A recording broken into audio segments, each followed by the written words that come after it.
Tu es Seigneur de ce peuple, tu es roi de ce pays. Tu es la lumière dans ces ténèbres, l'espérance des affligés et la paix des angoissés. C'est toi. Nul n'est comme notre... Imaginez-vous un peu si c'était vraiment ça le secret de la vie pour dire qu'est-ce qu'il y a pour moi. Jésus, quand il va à la croix, il dit qu'est-ce qu'il y a pour moi dans ça? Et la réponse est il n'y a rien. Tout ce que tu fais, c'est pour les autres. Vous pensez que Jésus, il va avoir quoi? L'argent? La gloire? Il va devenir Dieu, il était déjà Dieu. Qu'est-ce qu'il a en mourant à la croix? Ce qu'il fait, ce n'est pas pour lui, c'est pour nous. Et il dit le même principe doit être le vôtre. C'est un des principes spirituels pour le succès. C'est quoi? Chaque fois vous posez la question, ok, qu'est-ce qu'il y a pour moi? Non, non, non. Qu'est-ce qu'il y a pour Dieu? Qu'est-ce qu'il y a dans cette histoire pour l'autre? Est-ce que c'est bénéfique pour Dieu? Est-ce que c'est bénéfique pour l'autre? Parce que des fois, vous devez perdre pour que Dieu soit glorifié, pour que l'autre soit affermi. Premier principe, première discipline, c'est que comment on traite les gens qui sont autour de nous dans la famille chrétienne, membres de la famille chrétienne. Deuxième principe, deuxième discipline, c'est comment on traite les gens qui sont en dehors de la famille de Dieu. Parce qu'en fait, il n'y a que deux catégories. Il y a ceux qui sont de la famille de Dieu et ceux qui sont en dehors de la famille de Dieu. Comment on traite ce que nous appellerons les païens? Mais comment on les traite? Souvenez-vous du principe, pour la gloire de Dieu et par amour envers eux. Et la réponse, c'est parler des hauts faits de Dieu, être témoin de Christ. Et nous appelons ça dans des termes techniques, évangélisation. Et donc vous comprenez que dans la vie du chrétien, de la même façon qu'on dit, nous devons avoir une culture de prière pour grandir dans notre marche avec Christ. Nous devons avoir une culture de lecture de la Bible pour grandir dans notre marche avec Christ. Nous devons avoir une culture du service comme signe de maturité. Eh bien, nous devons aussi avoir une culture d'évangélisation comme signe que l'Esprit de Dieu a travaillé et nous a changés afin de nous permettre de démontrer la gloire de Dieu dans un monde perdu. Et on le fait non pas en insultant les païens, non pas en les chassant, mais plutôt en leur parlant de Jésus. L'évangélisation devient donc un non négociable, un point non négociable pour les chrétiens. D'ailleurs, j'irai même plus loin, ce n'est même pas une option. C'est plutôt une marque que réellement vous avez été changé et transformé par la grâce de Dieu. Parce que si cette grâce vous a pris, si cette grâce vous a donné une fièvre, eh bien, une des résultantes, c'est que vous aurez du souci pour ceux qui sont loin de Christ. Et vous serez actif en train de développer des mécanismes pour leur parler de Christ. Et mon but ce matin, c'est ça. Je veux nous encourager, chacun ici. Je sais que c'est parmi les choses qui sont un peu compliquées. Parce que déjà, vous verrez, les gens, pour prier, ça devient compliqué. Pour lire la Bible, ça devient compliqué. Pour servir, ça devient compliqué. Dites-leur maintenant d'aller partout et de commencer à parler de Jésus. Vous dites, mon cher, tu as quoi tout gérer, tout à l'heure. Mais la vérité, c'est quoi? Tout ça doit se faire en même temps. Non, on a prié. Bon, on a prié, on a une étude biblique, on a une église biblique, on a un service. On a une évangélisation. Non.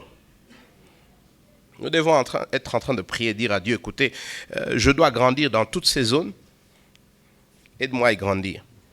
J'espère qu'en sortant d'ici, parmi les choses que vous allez vous poser, questions que vous allez vous poser, c'est dire, ok, comment je traite ceux qui ne connaissent pas Christ? Est-ce que je me cache? Est-ce que je prétends que je ne suis pas chrétien? Ou alors, est-ce que ça m'arrive de leur dire, oui, je suis chrétien? Et que je sais, mon frère, que ton problème, ou ma soeur, ton problème, là, c'est parce que tu ne connais pas Christ. Dans l'amour, dans la vérité, sans stigmatisation ou quoi que ce soit. J'espère qu'en sortant d'ici, vous allez dire à Dieu, aide-moi. Vous allez penser peut-être à une ou deux personnes. Et vous allez dire, Seigneur, aide-moi d'avoir le courage de leur parler de Jésus. Parce que je le ferai dans leur bien et pour ta gloire. Alors on voit Actes chapitre 1, verset 18. J'aurai 2 points après une application.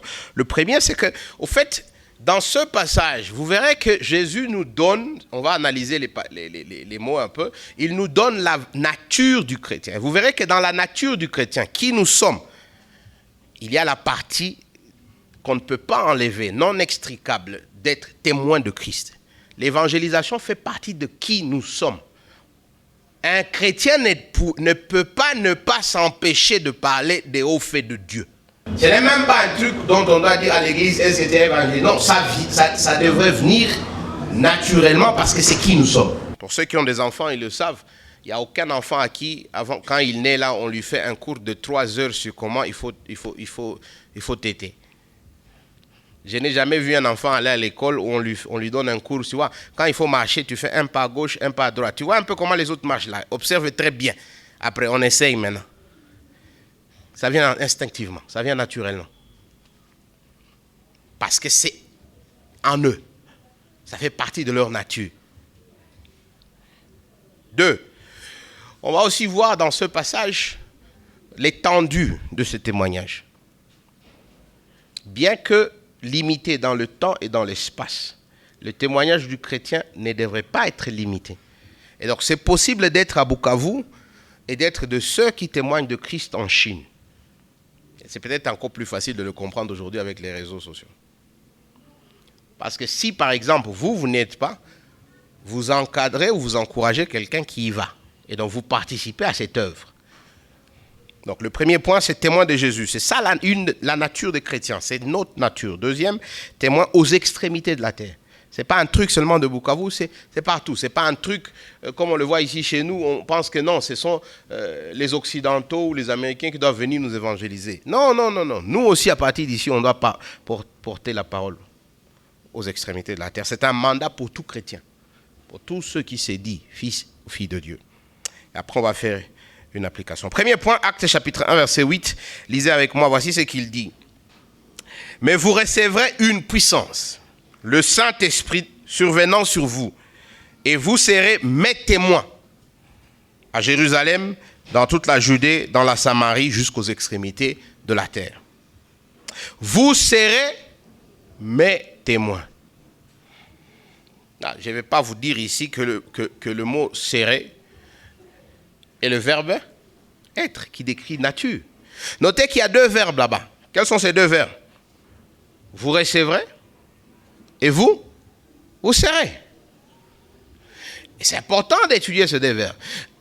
Le premier sur lequel je me focalise, c'est « vous serez ». Verbe « être ». Évidemment au futur, mais verbe « être ». Pas vous aurez la tâche d'aller me représenter pendant un temps. Non, vous êtes. C'est ça votre nature. Ce n'est pas une tâche pour un temps, c'est une tâche pour toujours. C'est qui vous êtes. Les chrétiens sont des témoins de Jésus. Si vous êtes nés de nouveau, si vous connaissez Christ comme votre Seigneur et Sauveur, vous n'avez pas d'option. Votre nature elle-même, qui vous êtes, témoigne et devrait témoigner. Parce qu'au fait, c'est quoi être un chrétien? C'est quoi être un témoin de Jésus? Parler de Jésus, parler de son évangile. Eh bien, revenons dans 1 Corinthiens chapitre 15. 1 Corinthiens chapitre 15 nous décrit l'évangile. Et vous verrez ce que Paul dit. Le chrétien est celui qui, selon Paul, a entendu ce message, l'a reçu et ce message l'a changé. Et donc, à partir même de sa vie, sans dire un seul mot, il est le témoignage d'un Dieu qui change, qui transforme, qui sauve, sans même dire un mot. Et donc un chrétien ne peut pas ne pas parler de Jésus, parce que vous vous souviendrez de Saint François d'Assise qui disait « Allez prêcher partout de Jésus, parler de Jésus et si nécessaire, utiliser des mots. » Ça veut dire quoi? Déjà, dans la nature de qui vous êtes, des choses que vous faites, des décisions que vous prenez, votre nature, qui vous êtes, ça devrait être un témoignage des hauts faits de Dieu. Les gens devraient être capables de vous regarder et de dire « Oups, Dieu a changé. » Ça même que vous commenciez à expliquer. Évidemment, au-delà de ça, il vous faudra expliquer parce que quelqu'un vous dira « Mais pourquoi vous souriez tout le temps? Pourquoi nous, on est paniqués ici et vous n'êtes pas paniqués? Qu'est-ce qui se passe ?» 1 Corinthiens 15. « Je vous rappelle, frères, l'évangile que je vous ai annoncé, que vous avez reçu, dans lequel vous avez persévéré, par lequel vous êtes sauvés, si vous le retenez tel que je vous l'ai annoncé, autrement vous auriez cru en vain. » C'est cet évangile qui sauve. Il doit être retenu. « Je vous ai enseigné avant tout Comme je l'avais aussi reçu, que Christ est mort pour nos péchés selon les Écritures, qu'il est enseveli et qu'il est ressuscité le 3e jour selon les Écritures, et qu'il est apparu à Céphas puis aux 12. Ensuite, il est apparu à plus de 500 frères à la fois, et dont la plupart sont encore vivants, et dont quelques-uns sont morts. Tout l'évangile est contenu dans ces quelques versets. Christ est mort. Pourquoi? Pour nos péchés. C'est-à-dire que nous sommes des pécheurs. Nous sommes des gens qui étions en inimitié avec Dieu. Nous avons rejeté ses lois, nous avons rejeté ses voies. Même au sein de notre religion, même au sein de notre système religieux et ecclésiastique, nous avons dit, nous ne voulons pas de toi, Dieu, nous voulons faire nos propres choses. Nous ne voulons pas que tu sois maître de nos vies. Et ça, c'est ce que tous les humains font. En dehors de l'église, au sein de l'église, ils disent, on ne veut pas de toi, Dieu, on va faire bien tout l'histoire jusqu'ici. C'est l'enjeu dans le jardin d'Éden. Il y a beaucoup de gens qui font des théories sur « Oh, ils ont mangé la pomme. Oh, ils ont fait ceci. » Non, l'enjeu, ce n'est pas la pomme ou le fruit ou je ne sais pas quoi. Ce n'est pas ça l'enjeu. L'enjeu dans le jardin d'Éden, c'est est-ce qu'ils vont accepter que c'est Dieu qui décide? C'est-à-dire, est-ce qu'ils vont vivre selon la parole de Dieu ou ils vont vivre selon ce qu'eux pensent être la réalité? Comme Adam et Ève ont échoué, nous aussi nous échouons tout le temps. Et des fois, comme eux aussi, quand ils ont compris qu'ils ont échoué, qu'est-ce qu'ils ont fait? Quand vous lisez Genèse chapitre 3, il dit ils sont allés chercher ils ont dit, ah non, on a compris qu'on était nus, alors on s'est fait des habits. Nous tous aussi, on s'est fait des habits pour cacher notre nudité spirituelle. On va à l'église, on prie, on donne de bonnes choses aux gens. On essaye de garder notre nudité spirituelle. Pour que quand on vient te dire que tu as péché, tu dis, oui, j'ai péché, mais je ne suis pas aussi mauvais que l'autre. Hein. Quand même, moi, lui, il est totalement nu. Moi, j'ai quand même... Moi, je cache quand même les éléments sensibles. Christ est mort pour nos péchés. C'est à cause de cette rébellion que Christ descend, qu'il vit une vie parfaite et qu'il meurt à la croix. Il ne meurt pas à la croix à cause de ses propres péchés. Notez, Jésus n'est pas mort. Verset 4, il dit il a été enseveli et il est ressuscité. Et il est ressuscité, les gens l'ont vu. Et donc nous, on ne court pas après un sauveur qui est caché quelque part. Et on espère que Dieu aura des miséricordes pour lui. Nous, on a un sauveur qu'on sait qui est mort à la croix, que Dieu a accepté son sacrifice, qu'il est vivant, qui nous invite à partager cette nouvelle vie et ses statuts avec lui. Et la réponse, quand on dit que vous êtes sauvés, c'est la réponse à cet appel de Dieu. Dieu nous appelle et il dit, venez. Vous étiez loin de moi, je vous ai réconcilié. Vous étiez désobéissants. Maintenant, je vous ai pardonné. Vous allez vivre l'obéissance parfaite au travers de Christ. Et donc, par la nature même du chrétien, il sort du monde de ténèbres à son admirable lumière. Sa nature, qui il est, qui elle est, cette nature elle-même témoigne. Mais ça ne suffit pas. On témoigne aussi par nos paroles, parce que quand Jésus s'en va, il dit, allez, faites de toutes les nations mes disciples. Enseignez-le. Il y a la partie de la proclamation. Et cette partie de la proclamation vient sur base de ça. Moi et toi, quand nous parlons de Jésus aux autres, est-ce que nous avons la capacité de l'échanger? Non. Mais puisque nous avons la puissance de Dieu, nous savons que ce ne sont que des simples paroles que nous disons. Peut-être même de la manière la plus faible et la plus simple. Mais à cause de la puissance du Saint-Esprit, nous savons que ces faibles mots, ces quelques paroles prononcées dans un instant de distraction, vont changer le cours de la vie de certains pour l'éternité.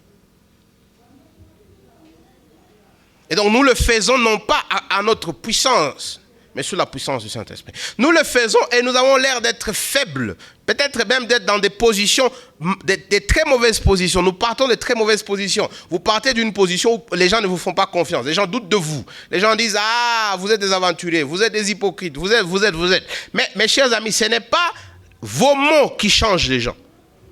Vous ne devez, moi et vous, nous ne sommes appelés qu'à la fidélité dans la transmission du message. Et on en a parlé dans 1 Corinthiens 15. Parler de la réalité du péché, qui est une réalité universelle. Parlait de la réalité de la rébellion contre Dieu, le péché. Parlait de la réalité du Christ qui vient et qui meurt à la croix, de sa mort substitutive qui est propitiatoire. Parlait qui, sur cette croix, il prend notre place. Il abaisse la colère de Dieu. Il enlève la colère de Dieu contre nous. Et il nous ouvre le chemin vers Dieu. Dire qu'il est ressuscité, et donc si on lui fait confiance, cette puissance mystérieuse, incompréhensible, changera nos vies. Et nous, on s'arrête là. Nous, on n'est pas là pour dire, oh, bon, il y a une vidéo que j'ai vue la fois passée qui dit évangélisation forcée. Quelqu'un qui vient avec une Kalachnikov. Tu acceptes Jésus. Tu connais que tu aimes. Oui, oui, oui, oui. Tu acceptes Jésus. Oui, oui, oui, oui. Oui, allez, merci. Non, on n'est pas là pour faire ça.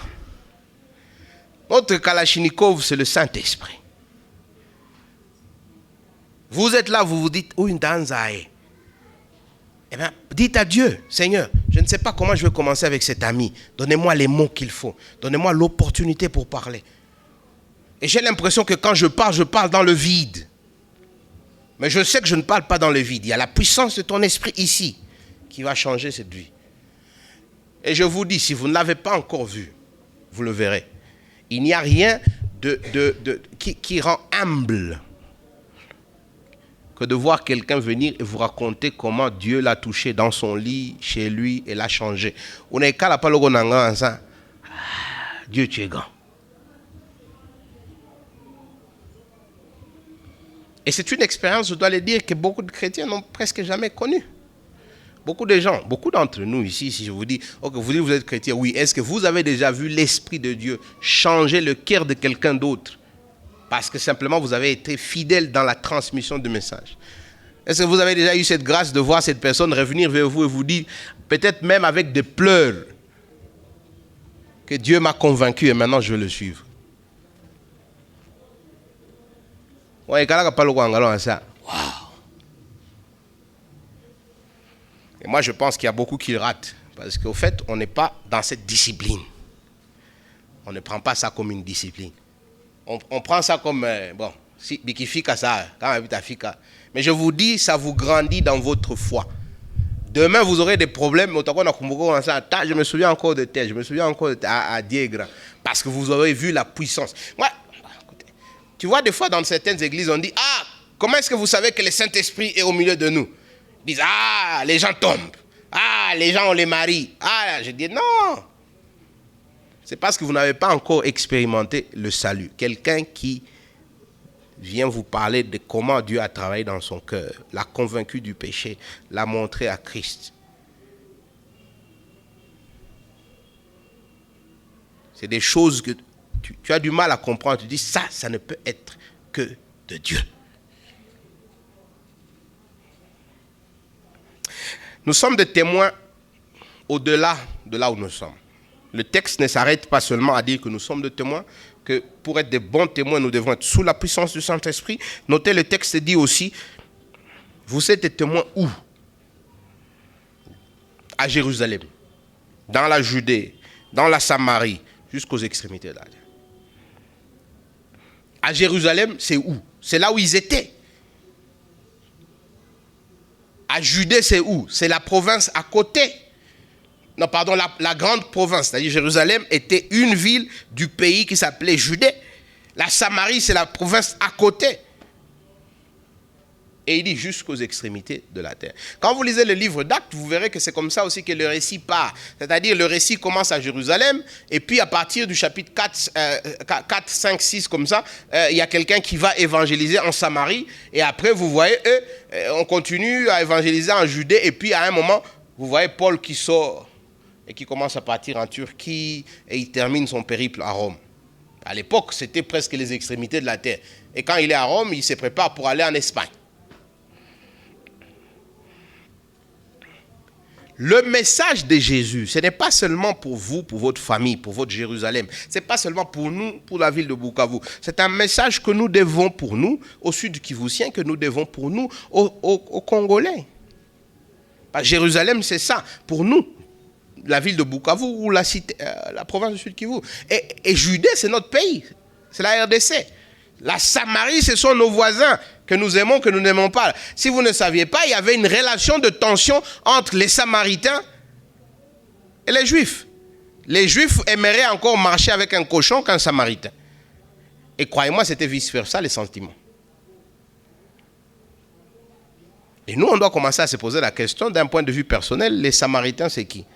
Vous voyez, Jésus, il choque les gens quand il dit, qui est ton prochain? Il raconte l'histoire du Samaritain. Il dit, comment celui-là peut être mon prochain? Je crois avant, chez les Juifs, dans la hiérarchie, les Samaritains étaient les plus bas, au moins encore les femmes et les enfants. Et donc l'évangile, ce n'est pas seulement pour vous et pour vos amis, pour les membres de vos familles, c'est aussi pour vos ennemis. Ce n'est pas seulement pour notre nation, c'est aussi pour les nations qui ne nous aiment pas. C'est aussi pour les nations que nous ne connaissons pas. C'est pour les gens en Amérique latine, c'est pour les gens dans des pays les plus petits de l'Asie qu'on ne sait même pas prononcer les noms compliqués. Et la réflexion et la prière du chrétien à Bukavu, c'est de dire, Seigneur, j'aimerais que ce message soit enseigné, non pas seulement ici. Et ça suppose que moi et vous, nous sommes dans cette discipline de parler de Jésus, d'évangéliser, déjà ici. Mais nous devons maintenant nous poser la question, comment est-ce que nous affectons ceux qui sont à Uvira? Comment est-ce que nous affectons ceux qui sont à Chabunda? Comment est-ce que nous affectons ceux qui sont à Calais? Ceux qui sont à Goma, à Ituri? Comment à partir d'ici, moi individuellement, nous comme famille, nous leur parlons de Jésus? Là aujourd'hui, peut-être c'est un peu plus facile avec la technologie. Mais la technologie à elle seule ne suffit pas. Comment en tant qu'Église nous le faire? Et donc l'Église de Dieu doit toujours être en train de penser, oui, on doit continuer à parler de notre message là où nous sommes. Et cette tâche ne va pas s'arrêter jusqu'à ce que Jésus revienne. Mais comment est-ce qu'on s'assure que ce message soit répandu de par le monde? Et ici, il y a lieu de noter que c'est dommage, c'est vraiment dommage des fois, quand on voit au niveau de notre pays africain, une certaine... on a l'impression que nous devons être seulement du côté de la réception du message et non pas du côté de ceux qui vont aussi donner le message. Et il y a une sorte de dépendance avec le monde occidental. C'est qu'on croit que non. L'Église doit être en train de prier, de réfléchir sur comment on le fait.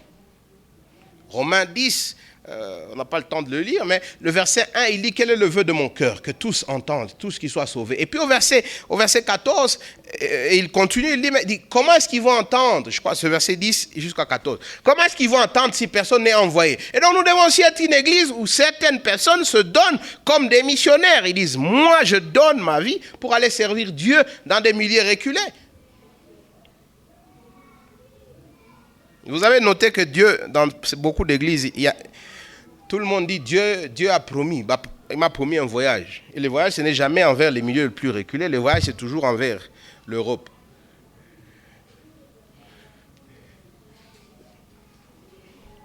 Les missionnaires de Dieu, ce sont des missionnaires économiques.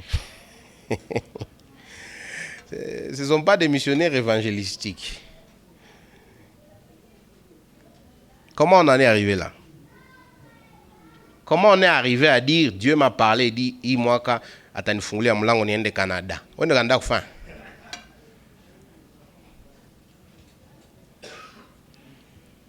Combien de gens aujourd'hui sasa Mungu aliniandikia Imwaka niende Makobola, Lugushu, Idiofa.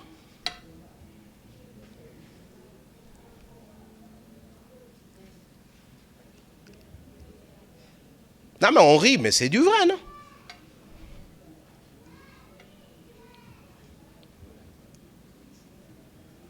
Cet évangile doit être proclamé jusqu'au fin fond de la terre. Et c'est possible que vous ne soyez pas de ceux que Dieu a appelés. Certains d'entre nous, si nous écoutons Dieu, il va nous appeler à ça. Et moi, je vous inviterai à ne pas résister. Vous connaissez tous l'histoire de Jonas. Parce que devant Dieu, on ne résiste pas, mes chers frères. Tu es à gauche, droite, tu ne fais que perdre ton temps. Jonas, il entre dans un bateau, le poisson devient le canot rapide.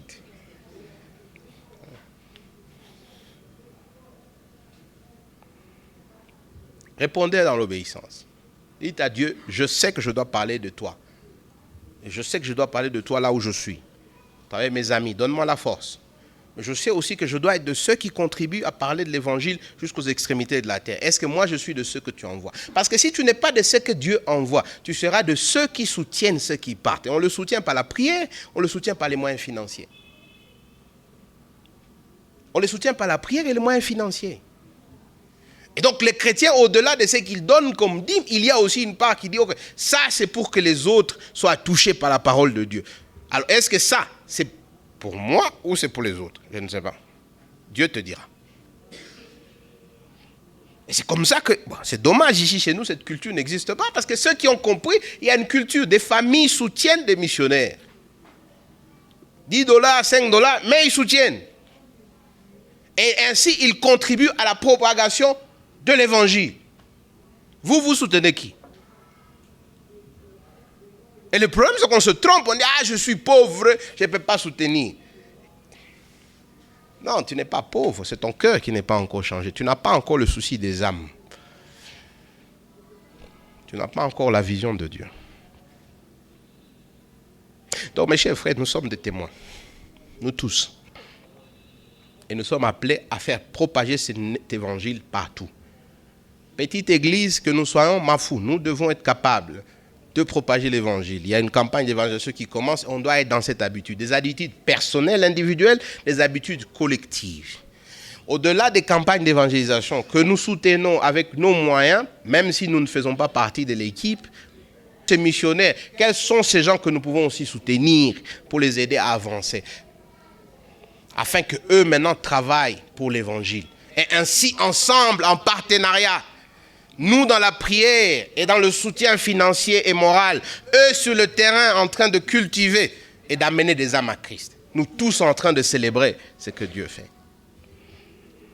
Alors, je ne vais pas faire une enquête ici, mais si je demandais à tout le monde ici de lever les doigts sur cette semaine ou ce mois, vous avez parlé à combien de personnes sur Christ? Je vais même parler, vous avez parlé à combien de personnes de Jésus? Je vais dire seulement, vous avez planifié, si c'est même dans votre plan. On distribue ici les fiches Rich 1000. Est-ce que sur ces fiches-là, vous avez des gens, vous dites, celui-là, j'ai pris pour eux et je vais l'inviter. Seigneur, j'aimerais voir ce monsieur ici ou cette dame à la fin de l'année devenir chrétien. Vous trouvez même que vos fiches-là ne sont même pas remplies. Je parle même des plans, je ne parle pas d'action. Parce que si je commençais à dire, combien maintenant vous avez cette semaine parlé de Jésus, je suis encore venu. Je suis aussi conscient, j'ai grandi comme vous, dans des milieux où ce sont des choses qu'on ne pousse pas, dont on ne parle pas. Mais la vérité, c'est que si nous sommes des chrétiens matures, nous devons avoir un souci pour ceux qui sont en dehors de l'église. Ceux qui sont à l'église, nous les servons avec amour pour la gloire de Dieu. Ceux qui sont en dehors de l'église, nous les servons aussi en parlant de Jésus, en priant pour eux, en créant des relations stratégiques. Moi, je l'ai dit toujours. Les chrétiens devraient être la personne qui sait créer des relations. Pourquoi? Parce que quand tu te crées des relations avec les gens, Dieu utilisera ces relations. Et donc, les chrétiens, ce n'est pas celui qui se met dans son coin et il ne parle qu'aux gens qu'il connaît. C'est quelqu'un qui est souple. Même les gens que tu ne connais pas, tu leur parles. Parce que tu sais une chose, ils ne sont pas là devant moi par hasard. Je ne sais pas ce que Dieu veut faire, mais je sais au moins qu'ils ne sont pas là par hasard. Et là, je crée des amitiés avec des gens. Et sur une année, sur 2 ans, sur 3 ans, peut-être qu'ils vont même commencer à marcher avec vous parce qu'ils ont vu le Christ en vous. Et vous pouvez les inviter à la cellule, au culte, à des manifestations. Et vous êtes en train de prier que Dieu les touche et les change. Depuis que vous avez dit que vous êtes chrétien, laissez-moi formuler la question différemment. Imaginez que vous mouriez aujourd'hui. C'est vrai. Que vous arriviez au ciel. Ou du moins que le monde s'arrête aujourd'hui. Parce que les nègres, quand on parle de vous mourir, on dit « pourquoi moi seulement ?» Si on meurt, on est tous ensemble, c'est bien.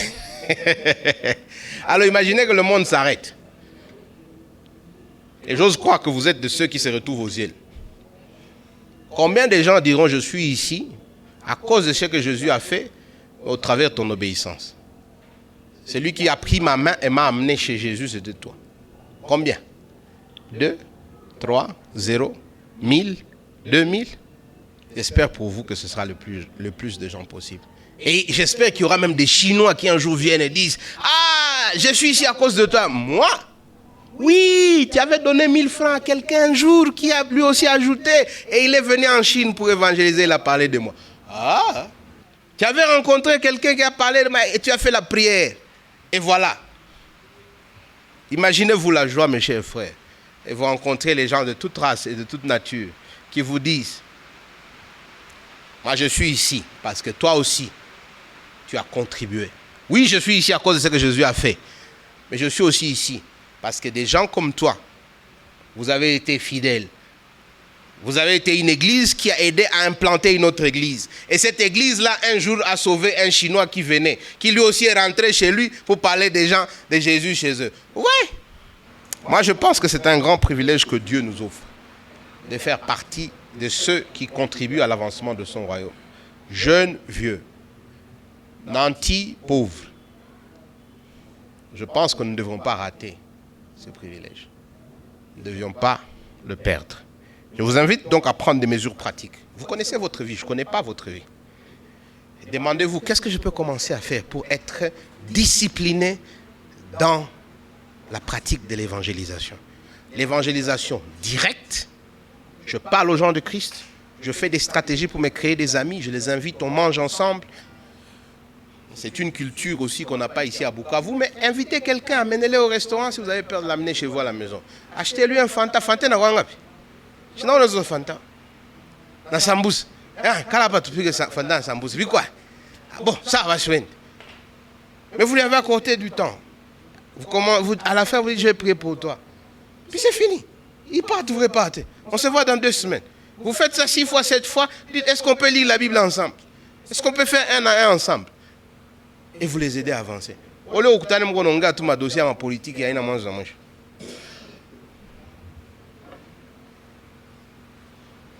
Ah oui, Makabumbu, Real Madrid et Navarsa. Est-ce qu'il faut vraiment être quelqu'un qui a $1000 le mois pour faire ça?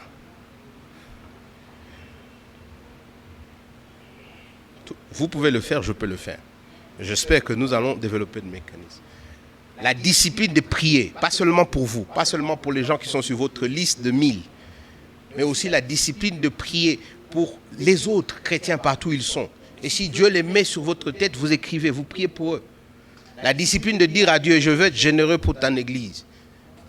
L'église ici locale, je soutiens les œuvres d'évangélisation, mais aussi l'église. J'aimerais que dans cette église, un groupe vienne et dise, nous, on va commencer à contribuer autant. Est-ce qu'on peut trouver des missionnaires? J'aimerais que dans cette église, il y ait des jeunes qui disent, moi, je pense que Dieu m'envoie. Est-ce que l'église peut me soutenir? Faites une liste, priez pour eux, invitez-les, passez du temps avec eux, prenez de l'action. Parce que la discipline de l'évangélisation ne pourra grandir que si réellement vous vous mettez entre les mains de Dieu et vous vous engagez à le faire.